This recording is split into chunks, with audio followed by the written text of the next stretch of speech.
2010 год, и в том числе в уважаемом издании «Якутск вечерний» опубликована это была статья, как перепечатка, потом было мое обращение в мировой суд, потом были расследования, слушания и так далее, потом было официальное извинение Александра Владимировича Андреева в той же газете «Якутск вечерний», которая является самой многотиражной.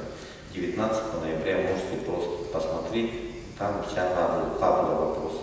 Но я не удивлюсь, что если этот вопрос зададут в 2020 году в Нью-Йорке, когда я буду баллотироваться на должность генерального секретаря ООН, ну, я думаю, что это нормально.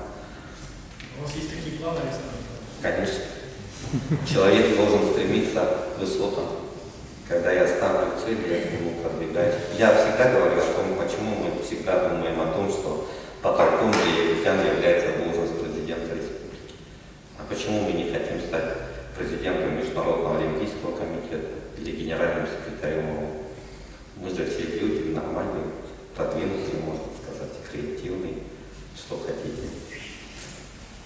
Мы, как люди системные, на самом деле полностью храним архивные данные.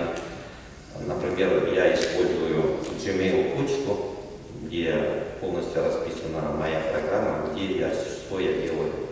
Есть специальный диск, где формируется вся моя биография, все известные события, которые происходили. Там первая ветка там появилась 6 августа, накануне 30-летия свадьбы с моей любимой супругой в 2010 году. Завершилась, вот как я сказал, 19-го. Потом было решение суда.